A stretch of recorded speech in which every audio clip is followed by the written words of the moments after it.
Shalom,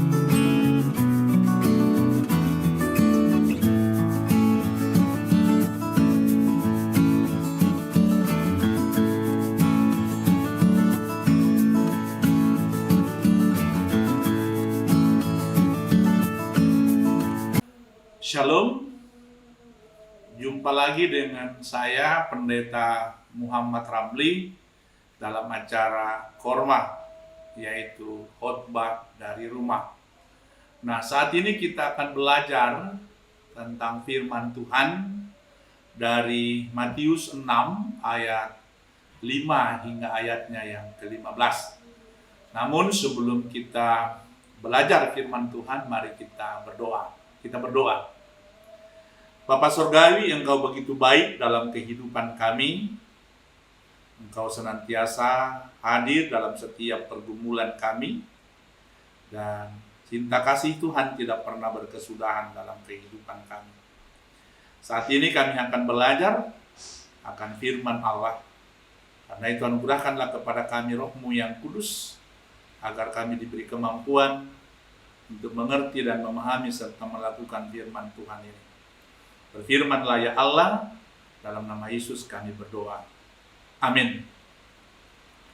Nah, saudara-saudara yang dikasihi oleh Tuhan kita Yesus Kristus, firman Tuhan yang akan kita baca malam ini terambil dari Matius pasalnya yang ke-6 ayat 5 hingga 15 yang berkata-kata demikian.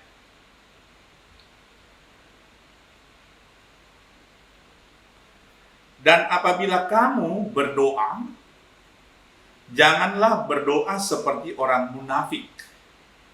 Mereka suka mengucapkan doanya dengan berdiri dalam rumah-rumah ibadat dan pada tikungan-tikungan jalan raya, supaya mereka dilihat orang. Aku berkata kepadamu, sesungguhnya mereka sudah mendapat upahnya. Tetapi jika engkau berdoa, masuklah ke dalam kamarmu, tutuplah pintu, dan berdoalah kepada Bapamu yang ada di tempat tersembunyi. Maka kamu yang melihat maka Bapamu yang melihat yang tersembunyi akan membalasnya kepadamu. Lagi pula dalam doamu itu janganlah kamu bertele-tele seperti kebiasaan orang yang tidak mengenal Allah. Mereka menyangka bahwa karena banyaknya kata-kata, doanya akan dikabulkan. Jadi janganlah kamu seperti mereka, karena Bapamu mengetahui apa yang kamu perlukan sebelum kamu minta kepadanya. Karena itu berdoalah demikian, Bapa kami yang di sorga, dikuduskanlah namamu. Datanglah kerajaan-Mu, jadilah kehendak-Mu di bumi seperti di sorga. Berikanlah kami pada hari ini makanan kami yang secukupnya, dan ampunilah kami akan kesalahan kami, seperti kami juga mengampuni orang yang bersalah kepada kami. Dan janganlah membawa kami ke dalam pencobaan, tetapi lepaskanlah kami daripada yang jahat. Karena Engkau yang punya kerajaan dan kuasa dan kemuliaan sampai selama-lamanya. Karena jikalau kamu mengampuni kesalahan orang, Bapamu yang di sorga akan mengampuni kamu juga. Tetapi jikalau kamu tidak mengampuni orang, Bapamu juga tidak akan mengampuni kesalahanmu. Nah, sampai sedemikian jauh pembacaan firman Tuhan, dan yang berbahagia adalah kita semua yang mendengar dan melakukan firman Tuhan dalam kehidupan kita hari demi hari.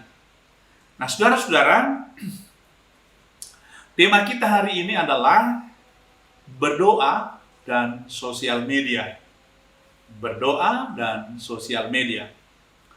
Dalam kekristenan, berdoa dipahami sebagai sarana untuk berkomunikasi dengan Tuhan. Bahkan berdoa disebut sebagai nafas hidup orang percaya. Nah, hal ini menunjukkan bahwa berdoa itu sangat penting dalam kehidupan orang Kristen. Nah, saudara-saudara, berdoa berarti kita sedang berbicara dengan Allah, di mana kita menyampaikan apa yang menjadi pergumulan kita dan meminta Tuhan untuk terlibat dalam apa yang kita gumuli. Nah, saudara-saudara, dalam agama Yahudi diajarkan untuk selalu berdoa 3 kali dalam sehari. Dan selalu pada jam-jam yang sama. Itu bisa kita lihat dalam Daniel 6 ayat 10 dan Kisah Rasul 3 ayat 1. Jam-jam berdoa itu harus diikuti, tidak peduli di mana tempatnya. Dimanapun orang Yahudi itu berada, ketika jam ibadah tiba, maka mereka wajib untuk berdoa. Bahkan dalam sebuah tulisan diajarkan bahwa seorang raja pun tidak boleh menginterupsi seseorang yang sedang berdoa. Itulah sebabnya orang Farisi selalu setia dengan aturan itu, sehingga dimanapun mereka berada dan jam berdoa tiba, maka mereka akan berdoa di situ. Nah, yang menjadi masalah adalah motivasi yang keliru.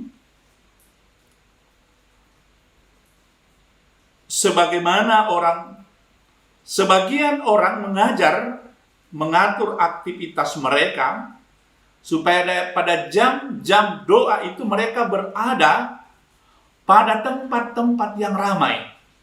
Ya, jadi karena jam-jam berdoa itu sudah diatur, maka mereka mengatur kegiatan mereka sedapat mungkin.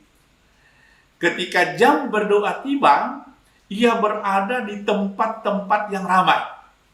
Entah itu di rumah ibadah, entah itu di persimpangan jalan, atau di pasar-pasar.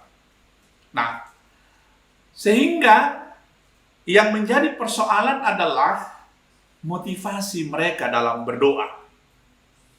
Mereka berdoa supaya dia dikenal oleh orang banyak sebagai orang yang saleh. Nah, saudara-saudara yang dikasihi oleh Tuhan kita Yesus Kristus, itu bisa kita lihat dalam ayatnya yang kelima, supaya mereka dilihat orang. Ya. Jadi mereka berdoa itu untuk mempertontonkan kehebatan mereka, kesetiaan mereka pada jam-jam berdoa itu, kesetiaan mereka kepada hukum dan aturan itu. Nah, saudara-saudara, firman Tuhan dari kitab Matius 6 ayat 5 sampai 15 yang berbicara tentang berdoa adalah suatu kritik yang disampaikan oleh Tuhan Yesus kepada orang-orang Yahudi, khususnya orang-orang Farisi, yang menjadikan doa sebagai sarana untuk mempertontonkan kesalehan dan mendapatkan pujian dari orang banyak. Saudara-saudara, berdoa bagi Tuhan Yesus tidak dimaksudkan untuk mendapatkan pujian dan mempertontonkan kesalehan. Tetapi berdoa berarti berkomunikasi dengan Allah. Nah, karena itu Yesus mengajarkan bahwa jika kita berdoa, hendaknya berdoa di dalam kamar. Tetapi jika engkau berdoa, masuklah ke dalam kamarmu, tutuplah pintu dan berdoalah kepada Bapamu yang ada di tempat yang tersembunyi. Maka Bapamu yang melihat yang tersembunyi akan membalasnya kepadamu. Ayatnya yang ke-6. Nah, saudara-saudara, pertanyaannya adalah, mengapa Tuhan Yesus menyuruh kita berdoa di dalam kamar? Untuk menjawab pertanyaan tersebut, maka mari kita melihat arti kata kamar. Nah, kata kamar dalam bahasa Yunaninya, tameion, menunjuk pada ruang penyimpanan barang dalam rumah orang-orang Yahudi. Kamar ini satu-satunya yang terletak di tengah-tengah rumah dan dindingnya tidak bersentuhan dengan daerah luar, sehingga aman dari para pencuri. Nah, kamar-kamar lain terletak di area pinggir rumah, sehingga dapat dibobol dari luar oleh pencuri. Untuk menambah keamanan, kamar penyimpanan ini dilengkapi dengan pintu tambahan. Nah, saudara-saudara, sidang jemaat yang dikasihi Tuhan, kita bukan hanya diperintahkan untuk berdoa di kamar seperti ini, tetapi kita juga harus mengunci pintu. Ini merupakan sebuah penegasan agar apa yang kita doakan hanya saya dan Tuhan yang tahu. Apa yang saya sampaikan dalam doa saya adalah rahasia saya dengan Allah. Untuk itu, Tuhan Yesus selalu mengajarkan sebuah doa yang dikenal dengan doa Bapa kami. Ayat 9 sampai 13. Nah, saudara-saudara, dalam doa ini ada beberapa hal yang perlu kita perhatikan. Pertama, berdoa berarti membangun relasi yang tepat dengan Allah. Ayatnya yang ke-9 bahagian B. Sebutan Bapa kami yang ada di surga menyeratkan keunikan konsep Kristiani tentang Allah. Ada keseimbangan antara kemuliaan dan kebesarannya dan kedekatannya. Nah, Allah Bapa sangat mengenal kita. Ya. Jadi penyebutan Allah Bapa di surga itu menunjukkan bagaimana relasi kita, bagaimana hubungan kita yang cukup kental dengan Allah. Di mana Allah sangat mengenal kita secara detail. Ia mengetahui apa yang menjadi kebutuhan kita. Ia mengetahui apa yang menjadi keperluan kita. Sebab Allah tahu apa yang tersembunyi. Itu yang pertama. Yang kedua, berdoa berarti mengutamakan kepentingan Allah. Ayat 9c sampai 10. Sebagian orang berpikir bahwa tujuan doa adalah memenuhi kebutuhan mereka. Ini adalah cara pandang yang keliru terhadap doa. Sebelum kita memikirkan apa yang menjadi kebutuhan kita, itu dalam ayat 11 sampai 13.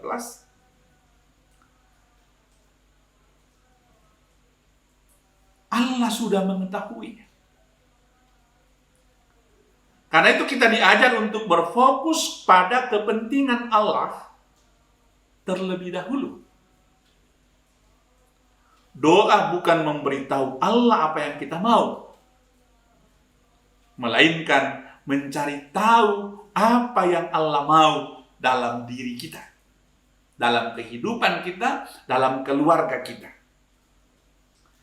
Itu yang kedua. Yang ketiga, berdoa berarti menyandarkan hidup kepada Allah. Ayat 11 sampai 13. Doa bukanlah sarana untuk mengontrol Allah. Sebaliknya, doa merupakan ekspresi ketidakberdayaan kita dan persandaran kita yang terus-menerus kepada Tuhan. Nah, saudara-saudara yang dikasihi dan diberkati Tuhan, dalam konteks masa kini, yang biasa juga kita kenal atau sebut dengan zaman now,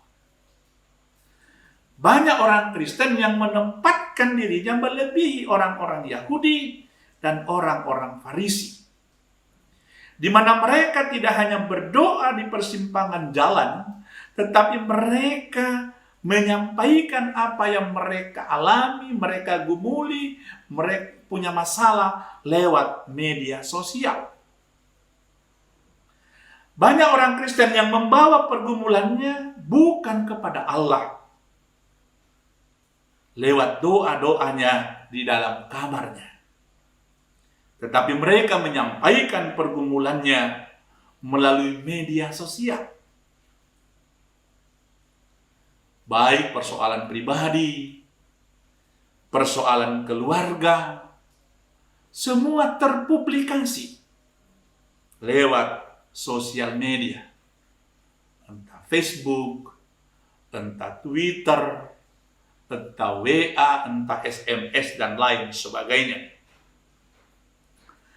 Nah, saudara-saudara yang dikasihi dan diberkati oleh Tuhan kita Yesus Kristus, saya tidak tahu apa yang membuat beberapa orang Kristen menjadikan sosial media sebagai tempat mengungkapkan apa yang menjadi pergumulannya.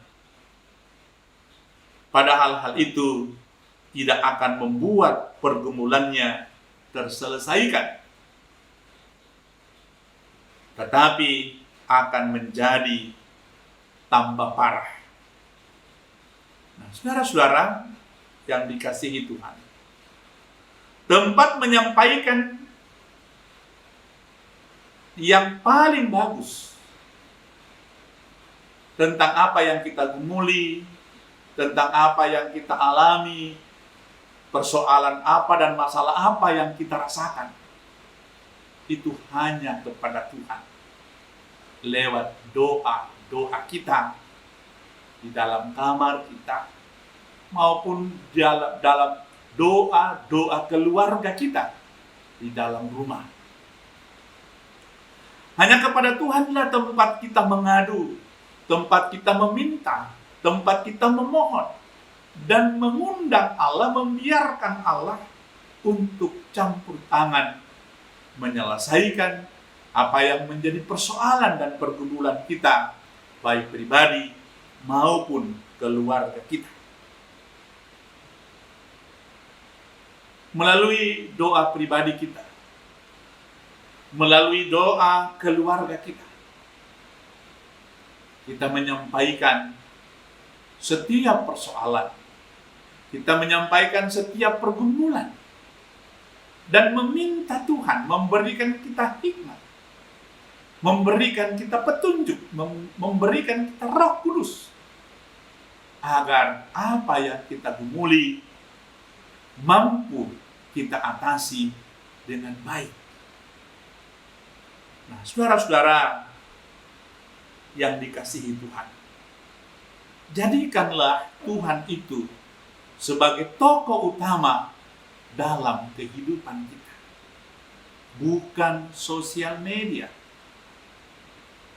Sosial media hanya menampung apa yang kita gumuli, tetapi ia tidak bisa menyelesaikan.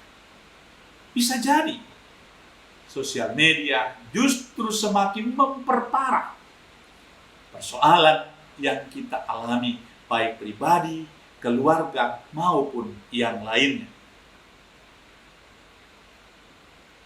Karena itu, jadikan Tuhan sebagai tempat kita mengadu tentang apa yang kita gumuli, dan biarkanlah Tuhan bertindak dalam hidup kita.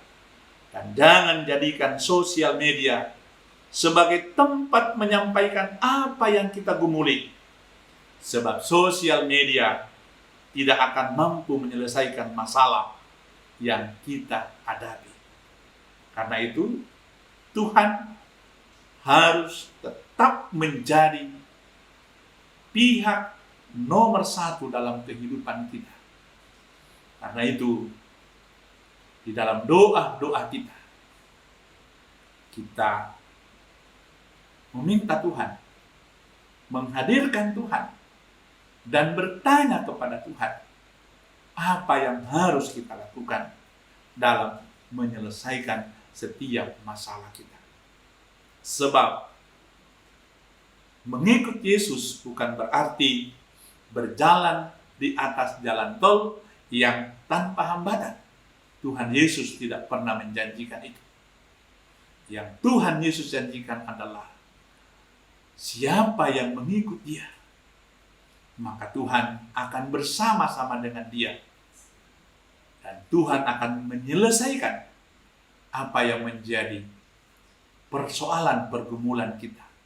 Karena itu, jalinlah komunikasi relasi yang baik dengan Allah di dalam doa-doa kita pribadi, di dalam kamar, maupun doa-doa di dalam rumah tangga kita, dalam rumah kita masing-masing. Terpujilah nama Tuhan. Amin. Saudara-saudara, sampai di sini kita belajar firman Tuhan. Jangan lupa untuk mendukung acara ini dengan memberi like atau subscribe. Sampai jumpa untuk acara Korma berikutnya. Shalom.